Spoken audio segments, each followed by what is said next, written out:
Welcome to the Madison Miller Podcast Special Edition Show Part 1. This will be the Round 1 recap. And either at some point tonight or tomorrow, it'll be the draft in its entirety. So this is just going to be Round 1 grades for the Round 1 picks. And maybe in Part 2, we'll give out some early futures and such. All right, so number 1 overall pick from the Carolina Panthers, the Chicago Bears, courtesy of that now looking back disastrous trade when the Panthers move up and give up all those assets only to take Bryce Young, who is not as talented as Caleb Williams, who was picked first overall by the Chicago Bears. We knew this was going to be the first overall pick from the second the Bears traded Justin Fields. And from the second that the Bears said we're going to do Justin Wright. Because that was the case, their only choice there was Caleb Williams, and therefore it's an A+.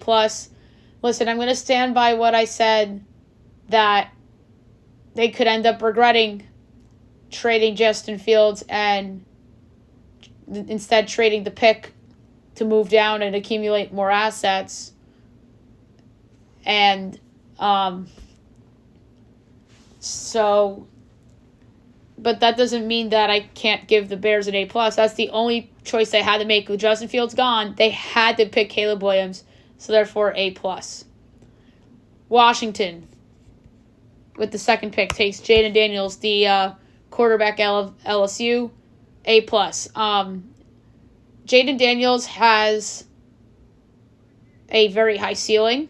He's coming off that breakout year with LSU, which led him to the Heisman Trophy.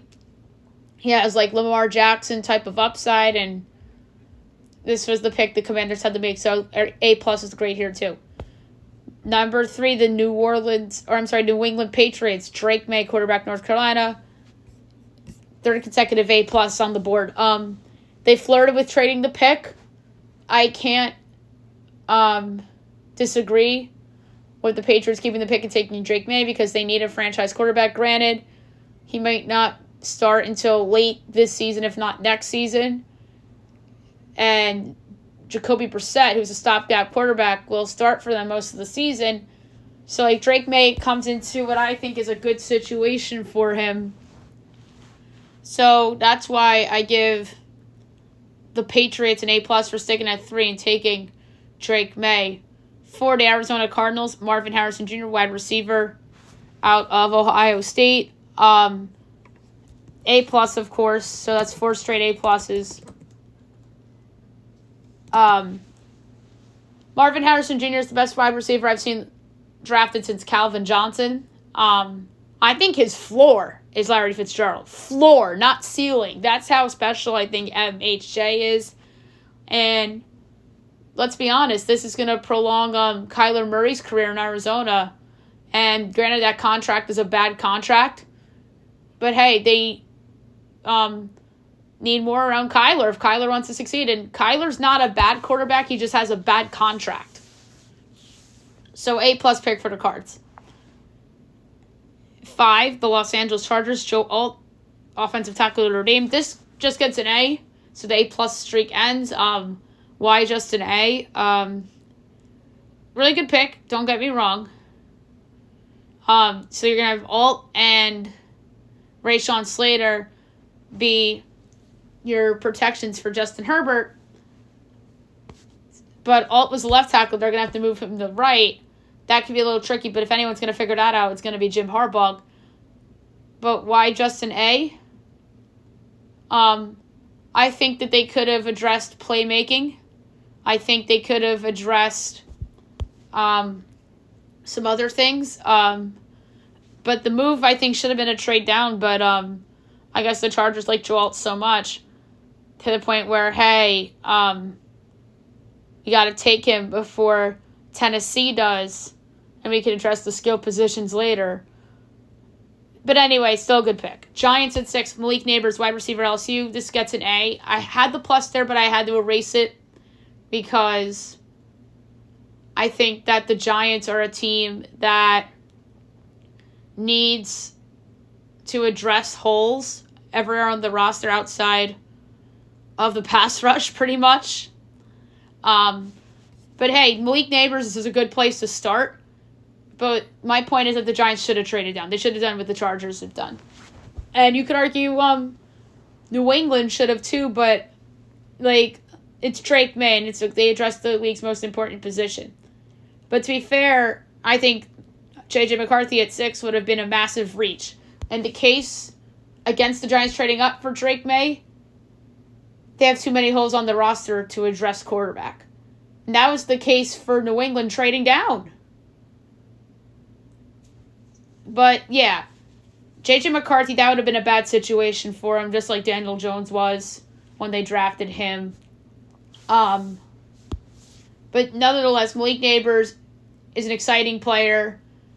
He's the best receiver that they're going to have since Odell.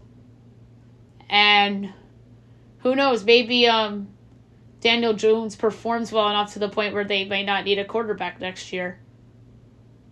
Or maybe they still will, but maybe it's like he's not a disaster. I mean, I gotta be honest, Russell Wilson wasn't a disaster last year. Just that Sean Payton didn't like him, so they cut him. That's an unpopular opinion by me. He was a disaster 2 years ago, but he was not a disaster last year. So maybe it's like a Russell Wilson situation where they're somewhat competitive, but they get rid of him anyway because of the previous year. That's what happened with Russ with the Broncos. I could see something similar here happening with Jones. But like I said, Neighbors, good pick. It gets an A. Next up, Tennessee at 7. J.C. Latham, offensive tackle, Alabama. This gets a B. I had Latham 13th on my board. He went 7th. I think Tennessee could have traded down and maybe potentially have somebody come up to get McCarthy or something, or Chicago for Roma Dunze or whatever. But Tennessee's in a similar situation as the Giants. They have a lot of holes on their roster, and they should have traded down. Not that I think Latham's going to be bad, but I think this is a semi-reach. And because of the need, I gave it a B. Okay. 8. The Atlanta Falcons. Michael Penix Jr., quarterback, Washington. This is an F. This was by far the worst pick of the first round, if not the entire draft. You signed Kirk Cousins to a 4-year, 100 and whatever contract, and you go and already draft his successor in Michael Penix Jr.?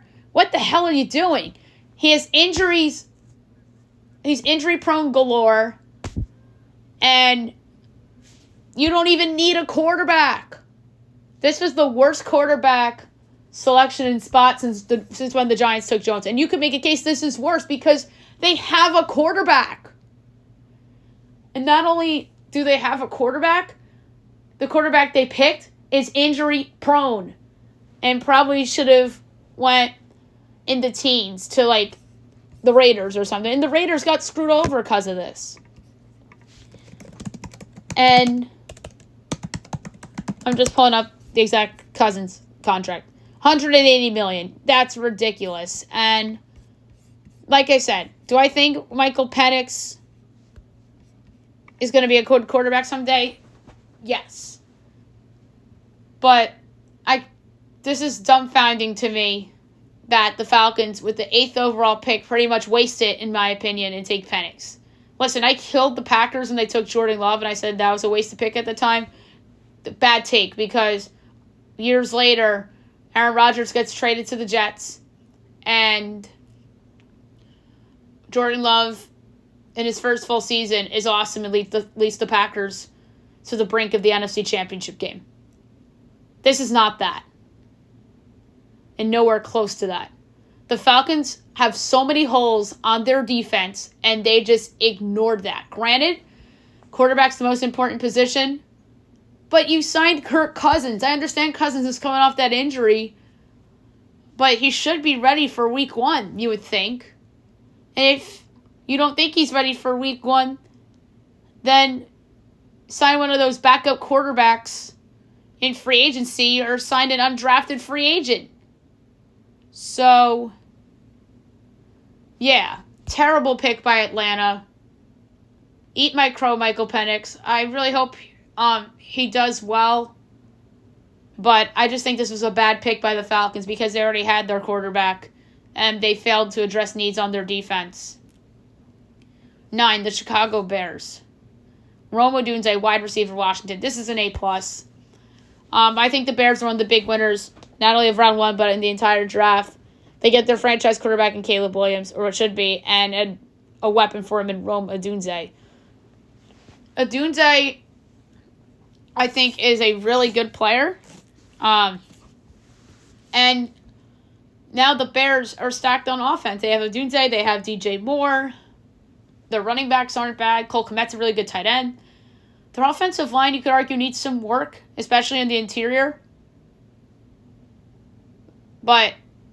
And to be honest, I really haven't looked at day 3 drafts. So once I look at that, we'll see if the Bears address that or not.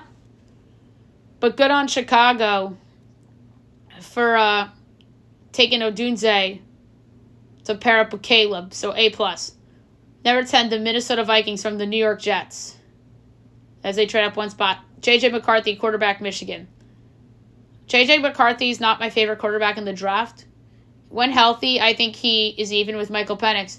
But the reason why I had him ahead of Michael Penix in my draft player rankings is because of Penix's injury history. This pick gets a B. I think the situation that J.J. goes into is wonderful. You're going to be having Aaron Jones, and you have Justin Jefferson and Jordan Addison and T.J. Hawkinson. And you have a good coach in Kevin O'Connell. So, because of the situation, I do not dislike the pick from the Vikings standpoint. And I think that JJ, with what's around him, can succeed. So the grades of B. 11 Jets from Minnesota take Olu Fashanu, offensive tackle, Penn State. Grades an A-. They went kind of long-term here, and they know that the 2 offensive linemen they brought in from free agency and trade are older and injury-prone. I know people are upset that they didn't take Brock Bowers, but I understand why they went with the lineman. And Fashanu was supposed to be good. I had him as my OT too. And I had him number 9 on my big board. I mean, I think the Jets could have gone line in some of the later rounds. But I understand why they did it. So A- for the pick. 12, the Denver Broncos. Bo Nix, quarterback, Oregon. C- is the grade. I think this is a big reach, just like Penix. But the reason why they don't get an F is because of the need at the position. The reason why the grade's a C- is because I think they could have traded back and still got him. But then again, I see why they didn't trade back. That's because the Raiders probably were going to take him at 13. And because of that,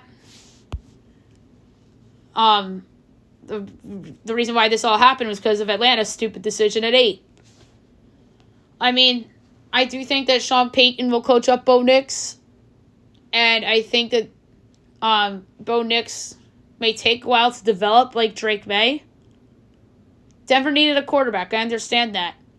And that's why the grade's not an F. But I do see why they didn't trade back because they panicked because of the Raiders. But I think they could have traded back if they knew for sure that Vegas was going to take him. So I have to give this a C-.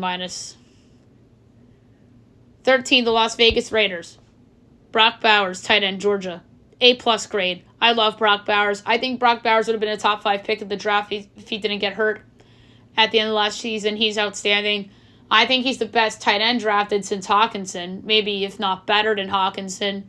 So now the Raiders will do the 2 tight end thing like Bill Belichick did in New England with Gronk and Aaron Hernandez. So we'll see how that strategy works, but I can't kill the Raiders for that pick. Good pick. Number 14, the New Orleans Saints. Talise Fuaga, offensive tackle, Oregon State.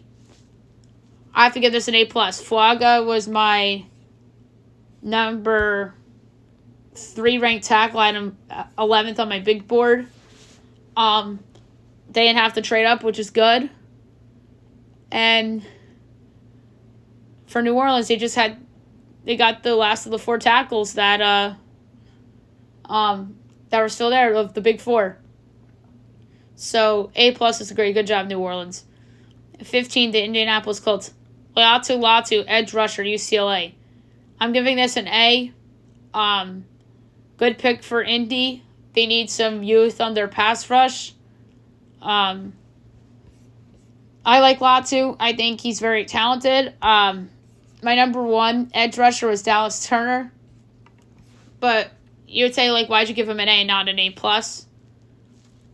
It's because Dallas Turner was higher on my board, and Latu has some injury questions, but I understand why Indy went there. Grade A. So Seattle Seahawks at 16 take Byron Murphy, the defensive lineman from Texas.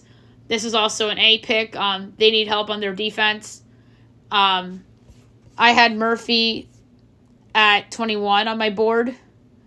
Again, they passed on Dallas Turner. I don't get it. But still, they address a need. 17, the Minnesota Vikings from the Jacksonville Jaguars, who trade up and take Dallas Turner, the edge rusher out of Alabama. A+. Absolutely love it for Minnesota. Danielle Hunter's gone, so they needed another edge rusher. Minnesota has they did have a great first round. The NFC North might be the best division now. You have the Lions, who were close to the Super Bowl, made the NFC title game. We talked about how close Green Bay came to the NFC title game, almost beat the 49ers. The Bears now have Caleb Williams and Rome Odunze, and the Vikings now have J.J. McCarthy and Dallas Turner to go with what they already have. So that's the best division in football, arguably. It's them or the AFC North. The AFC North's loaded too, but I really love the NFC North. I really, really do. And Minnesota deserves a lot of praise for Dallas Turner. Picked A+. Dallas Turner was my best edge rusher in the draft. They had a need there. And good on Minnesota for jumping up ahead of Cincy, who Cincy could have been thinking there because Trey Hendrickson requested a trade. So I can't blame Minnesota for coming up to get him. 18, the Cincinnati Bengals. Amarius Mims, offensive tackle, Georgia. A+. They need to protect Joe Burrow at all costs. So, good pick by Cincy, who had a need at the tackle position.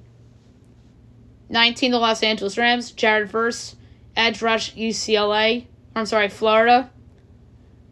A+. Obviously have a need there. They need somebody to go with Kobe Turner with the retirement of Aaron Donald. So that's a really good pick. 20, to Pittsburgh Steelers. Troy Fautanu, offensive line, Washington. This is also an A+ pick. Pittsburgh hit it out of the ballpark. Fautanu probably should have went in the teens, but Pittsburgh, Fautanu falls into their lap. Fautanu can play anywhere on their line. And because of his versatility, I think that's a wonderful pick by the Steelers. 21, the Miami Dolphins. Chop Robinson, edge rush, Penn State. This gets a B-. I think there were better players on the board that could have helped Miami.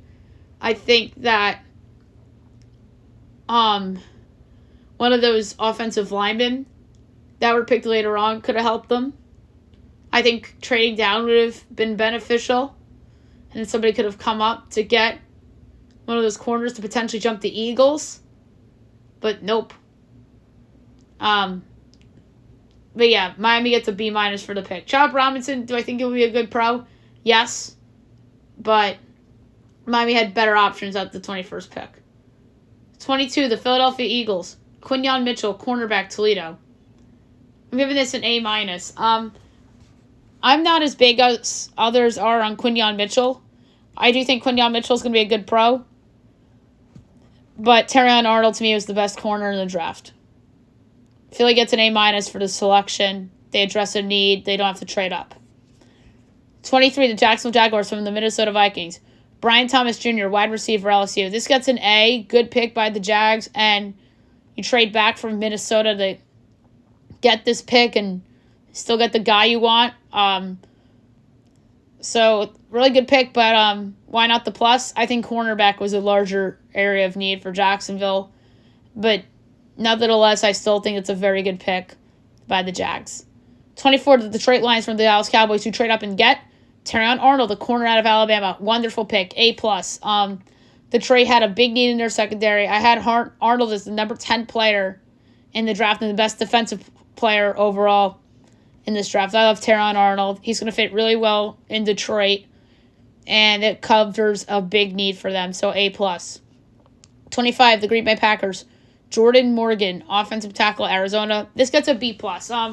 Good pick for Green Bay. They needed to address the position with David Bakhtiari gone, but I just think there were better players on the board. Tyler Guyton would have helped them. I think they could have went creative and picked one of those, like Graham Barton or one of those types of guys. They could have traded back and could have gotten Morgan out of a lower pick plus adding stuff. Like I said, decent pick, and they filled a need, but I think it was a semi-reach. I had Morgan at 32 on my board. He went 25th, so B+ grade. 26, Tampa Bay Buccaneers. Graham Barton, interior offensive line. Duke, this gets an A. Really good pick for Tampa. Ryan Jensen retired, and they obviously needed somebody on the interior of the line. Why just an A? They filled a need, of course. But I understand the pass rusher they wanted, Chop, was gone. But they could have traded back. And I had Barton, by the way, 26th on my board.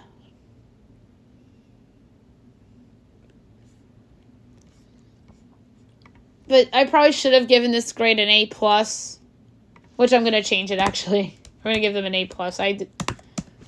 I talked myself into giving them the plus. Why did I just give them a regular A? So, sorry, Bucks. You are upgraded to an A+, which is now congratulations.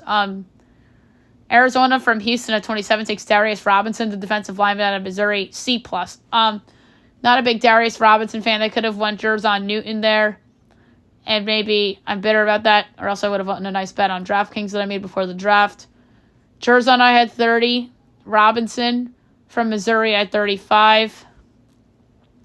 They could have gone in other places as well. They could have gone corner with Nate Wiggins. They could have gone offensive line if they wanted to, but I'm not a big Darius Robinson fan at that number, so C+ grade. The Kansas City Chiefs move up to 28 from 32 and trade with Buffalo and take Xavier Worthy, the wideout out of Texas. Everyone and their mothers will be like, oh, what a great pick, A+. I gave it an A-. I like Xavier Worthy, but I like Adonai Mitchell better. And I also think that Kansas City could have waited to address wide receiver because there are also some good cornerbacks on the board. They also have to replace L'Jarius Sneed. So that's why that pick has an A-, but good pick nonetheless. And what was Buffalo doing trading with one of their rivals? I understand they wanted more draft capital, but they could have traded with somebody else. They could have traded with Carolina instead of trading with Carolina at 32, which we'll get to. 29, the Dallas Cowboys from the Detroit Lions take Tyler Guyton, the offensive tackle from Oklahoma. A+. Really good pick for Dallas. They get an extra pick and result of trading out, and they get the guy they wanted. Guyton was 27 on my board. They get the guy they want, so they get an A+. Good job, Dallas. 30, the Baltimore Ravens take Nate Wiggins, the cornerback out of Clemson. They get an A+ also. Wiggins falls to them. He slides right into that secondary, which is already really good. He's been playing with Marlon Humphrey and and Williams and Kyle Hamilton. So that's a really good secondary now. 31, the San Francisco 49ers. Ricky Pearsall, wide receiver, Florida. C+. There were better receivers on the board. Donnie Mitchell, Ladd McConkey, even Keon Coleman. Leggett, they passed on. And they could have even gone with another area of need, like corner. They could have gone with Cooper DeJuan or even Kamari Lassiter if they wanted to. But no, they have to take a guy that should have went in round 2. In 32, the Carolina Panthers from the Buffalo Bills via the Kansas City Chiefs. Xavier Leggett, wide receiver, South Carolina. They get an A. I think they could have got him at 33. But they still get an A nonetheless. And again, I like the Donnie Mitchell more than Leggett. I like McConkey more than Leggett. So, not a bad pick from Carolina. Obviously, I gave him an A. But there are a couple receivers I like more than Leggett, who I think is really good. And also, I think they could have got Leggett at 33 if the Bills were willing to go with the Donnie Mitchell or somebody else at that spot, and they could have got Leggett there. Alrighty, so there you have it for the first round grades. The overall draft grades show will be brought to you either later tonight or at some point tomorrow evening. Hope you guys have a great rest of your Sunday.